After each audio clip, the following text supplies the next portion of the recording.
Assalamualaikum warahmatullahi wabarakatuh. Perkenalkan, saya Muhammad Rifki dan teman saya Raulan Rahmadanwarta. Kami dari kelas 2A ingin membahas tentang etika berkomputer.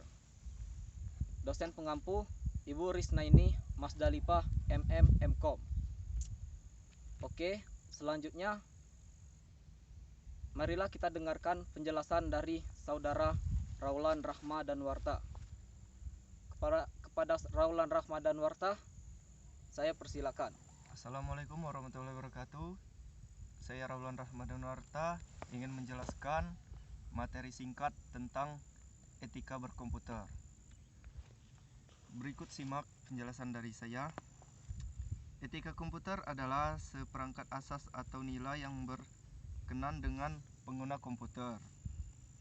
Etika komputer berasal dari dua suku kata, yaitu etika bahasa Yunani. Ethos adalah adat istiadat atau kebiasaan yang baik dalam individu, kelompok maupun masyarakat. Dan komputer bahasa Inggris to compute merupakan alat yang digunakan untuk menghitung dan mengolah data.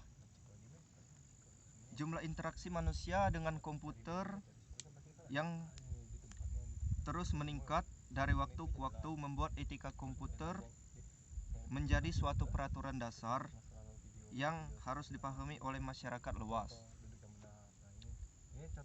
Kode etik programmer komputer membutuhkan sebuah kode etik, dan kebanyakan dari kode-kode etik ini. Sejarah dan perkembangan etika komputer dimulai dari era 1940 sampai 1944. Sejarah dan perkembangan etika komputer dimulai dari era 1940 sampai 1950-an. Diawali oleh Profesor Norbert Wiener yang mengembangkan suatu meriam anti pesawat dan mampu menembak jatuh pesawat tempur. Hal ini termasuk perkembangan teknologi dari etika. Hasil penelitian PD2 di bidang etika dan teknologi yang muncul cyberetics atau the science of information feedback system. Era 1960-an, pada tahun ini Don Parker dari Sri International Menlo Park, California, melakukan riset untuk menguji penggunaan komputer yang tidak sah dan tidak sesuai dengan profesionalisme di bidang komputer. Dan terbitlah buku Rules of Ethics in Information Processing pada tahun 1968, memimpin perkembangan kode etik profesional pertama yang dilakukan oleh Association of Computing Machinery atau ACM. Era 1970-an, Joseph Veneziano menciptakan suatu program ELIZA, yaitu tiruan dari psikoterapeut Rogerian yang melakukan wawancara dengan pasien, dan sebagai bukti bahwa komputer akan segera mengotomasi psikoterapi. Di era 1980-an, pembahasan komputer enabled crime atau kejahatan komputer. Masalah yang disebabkan kegagalan sistem komputer, invasi keleluasan pribadi melalui database komputer, dan perkasa pengadilan. Mengenai kepemilikan perangkat lunak, disimpulkan bahwa etika komputer yaitu suatu disiplin ilmu. Di era 1990 sekarang, pada perkembangan Donald Gotterben, Kate Melier, Simon Regerson, Danny Martin, etika komputer menjadi salah satu bidang ilmu utama pada banyak riset dan perguruan tinggi di dunia yang akan terus dikembangkan mengikuti perkembangan komputer itu sendiri. Berikut isu-isu pokok etika komputer saat diantaranya. Kejahatan komputer. Selain memberikan dampak positif, komputer juga mengundang tangan-tangan kriminal untuk berinteraksi. Beberapa kejahatan di dunia komputer diantaranya unauthorized access to computer system and service adalah kejahatan yang dilakukan oleh dengan memasuki atau menyusup ke dalam suatu sistem jaringan komputer secara tidak sah, tanpa izin atau tanpa pengetahuan dari pemilik sistem jaringan komputer yang dimasukinya. Kedua, illegal contents merupakan kejahatan dengan memasukkan data atau informasi ke internet tentang sesuatu hal yang tidak benar, tidak etis, dan dapat dianggap melanggar hukum atau mengganggu ketertiban umum. Sebagai contoh adalah pemuatan suatu berita bohong atau fitnah yang akan menghancurkan martabat atau harga diri pihak lain. 3.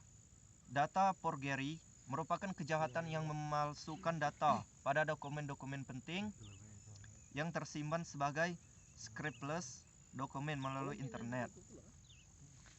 Kejahatan ini biasanya ditunjukkan oleh dokumen e-commerce dengan membuat seolah-olah terjadi salah ketik yang pada akhirnya akan menguntungkan si pelaku. Cyber espionage merupakan kejahatan yang memanfaatkan jaringan internet untuk melakukan kegiatan mata-mata terhadap pihak lain dengan memasuki sistem jaringan komputer atau komputer network system pihak sasaran. Berikut penjelasan akan diteruskan oleh saudara kami Muhammad Rifki.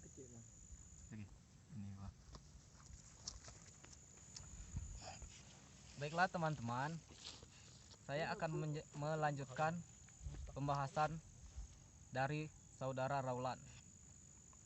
Pelanggaran hak atas intelektual. Sebagai teknologi bekerja secara digital, hal ini memudahkan seseorang berbagi dengan orang lain. Hal tersebut menimbulkan banyak keuntungan, akan tetapi menimbulkan permasalahan, terutama menyangkut hak atas kekayaan intelektual.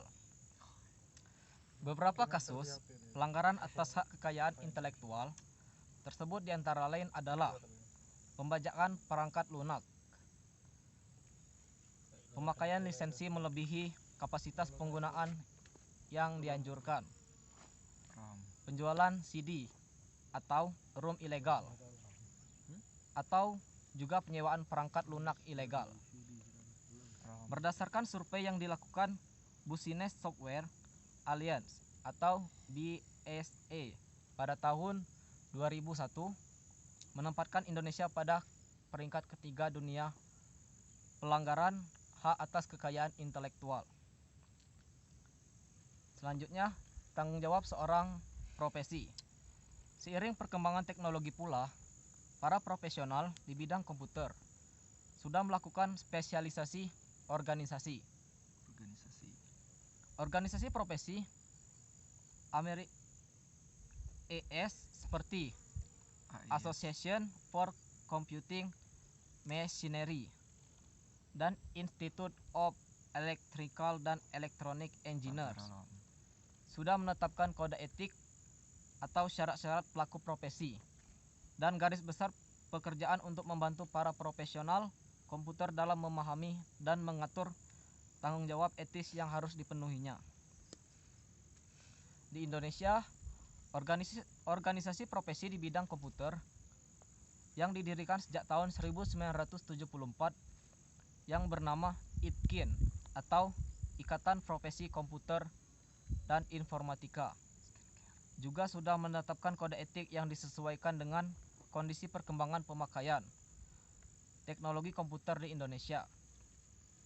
Kode etik profesi tersebut menyangkut kewajiban pelaku profesi terhadap masyarakat, sesama pengembang profesi ilmiah, serta kewajiban terhadap sesama umat manusia dan lingkungan hidup. Munculnya kode etik profesi tersebut tentunya memberikan gambaran adanya tanggung jawab yang tinggi bagi para pengembang profesi di bidang teknologi untuk menjalankan fungsi dan tugasnya. Seorang profesional dengan baik sesuai dengan profesionalisme yang ditetapkan. 3. Review Undang-Undang ITE Nomor 11 Tahun 2008 dan perubahannya, yaitu Undang-Undang ITE Nomor 19 Tahun 2016, UU ITE Nomor 11 Tahun 2008 tentang informasi dan transaksi elektronik. Dalam Undang-Undang tentang informasi transaksi elektronik pada bab 1 pasal 1 menjelaskan tentang pengertian informasi elektronik, transaksi elektronik, teknologi informasi, dokumen elektronik, sistem elektronik, jaringan sistem elektronik, agen elektronik, dan sertifikat elektronik. Penyelenggaraan sertifikat elektronik.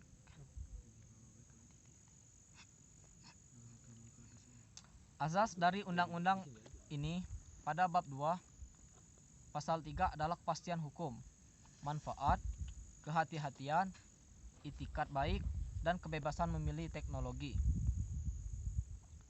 Tujuannya adalah untuk mencerdaskan kehidupan bangsa Indonesia agar terhindar dari penyalahgunaan dalam etika berkomputer dan membuka kesempatan kepada setiap orang memberikan rasa aman, keadilan, dan kepastian hukum. Pada bab 3 pasal 5 dijelaskan bahwa elektronik hasil cetaknya merupakan alat bukti hukum yang sah, dan ketentuan tersebut dianggap sah sepanjang dapat diakses, ditampilkan, dijamin kebutuhannya, dan dapat dipertanggungjawabkan. Bab 4 berisi tentang penyelenggaraan sertifikasi elektronik dan sistem elektronik. Pasal 13 menjelaskan tentang kepastian dan pihak bersangkutan, status penyelenggaraan dan ketentuan penyelenggara sertifikasi elektronik. Pada pasal 14 diterangkan tentang metode dan hal yang dapat digunakan. Dan pada bab 5 dijelaskan bahwa transaksi elektronik dapat dilakukan dalam lingkup publik atau private. Ketentuan ini mengikat semua pihak dan pihak tersebut memiliki kewenangan untuk memilih hukum serta harus sesuai dengan kesepakatan. Pasal 21 tentang siapa saja yang bertanggung jawab. Bab 7 menjelaskan tentang perbuatan-perbuatan yang dilarang seperti melanggar kesusilaan, perjudian, pencemaran nama baik, dan pemerasan. Berikutnya adalah peran pemerintah. Peran pemerintah adalah memfasilitasi, memanfaatkan teknologi, informasi, dan melindungi kepentingan umum.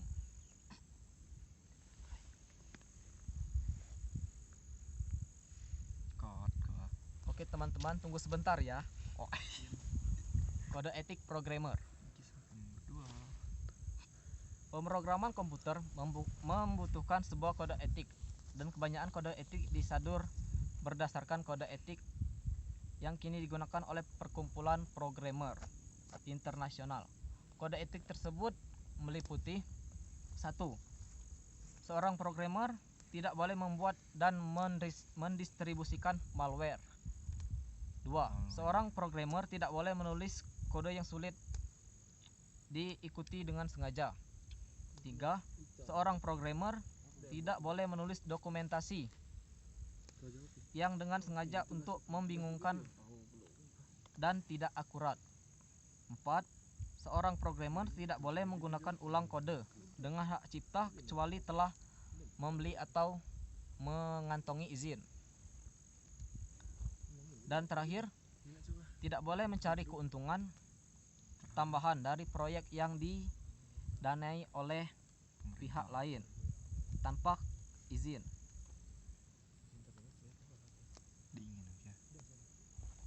Berikutnya, kode etik pengguna internet. Adapun kode etik yang diharapkan bagi para pengguna internet adalah 1. Menghindari dan tidak memanipulasi informasi atau data yang didapatkan secara sengaja dalam segala bentuk. 2. Menghindari dan tidak mempublikasi informasi yang memiliki sifat menyinggung secara sengaja dan langsung masalah suku, agama, dan ras, termasuk di dalamnya usaha penghinaan, pelecehan, pendiskreditan, penyiksaan, serta pemerasan. 3. Menghindari dan tidak mempublikasi informasi yang berisi instruksi untuk melakukan perbuatan yang melawan hukum atau ilegal. 4. Tidak menampilkan segala bentuk eksploitasi terhadap anak-anak di bawah umur atau sering menonton film yang tidak diinginkan seperti pornografi. 5. Tidak maaf. 6. Bila menggunakan skrip, program tulisan, gambar atau foto, animasi suara dalam bentuk materi dan informasi lainnya yang bukan karya sendiri, harus mencantumkan identitas sumber dan pemilik hak cipta.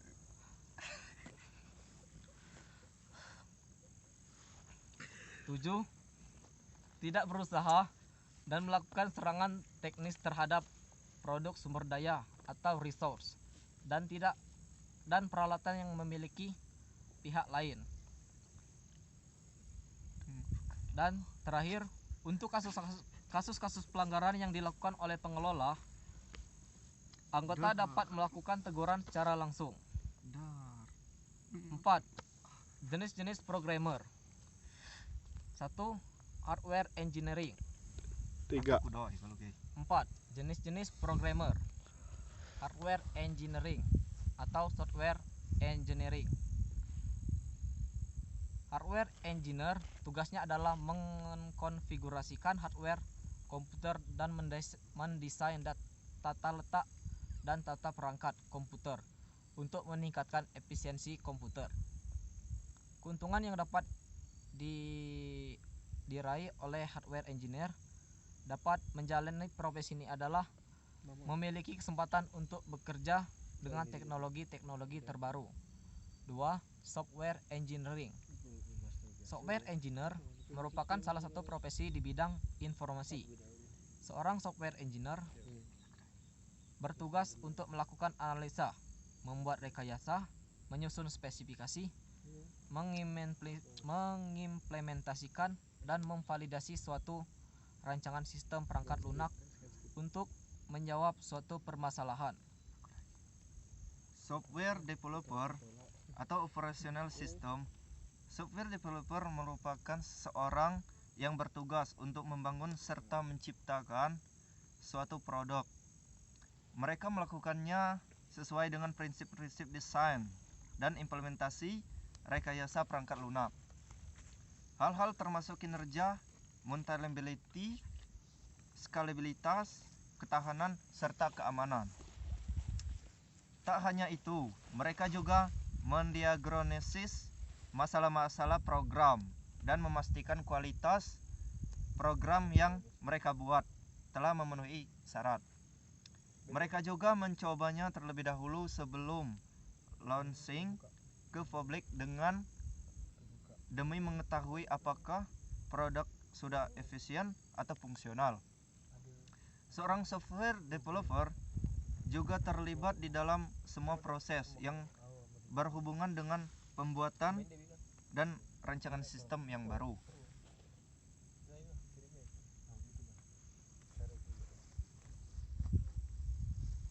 Dan Baiklah teman-teman, inilah pembahasan dari kami. Jangan lupa ya, like, comment, and subscribe video kami. Karena itu sangat berarti bagi kami. Apabila kalian tidak mensubscribe video kami akan menghapus video kami ini. Pantun. makan nasi di Di tepi sungai dong. makan nasi di tepi pantai. Bye Goodbye. bye.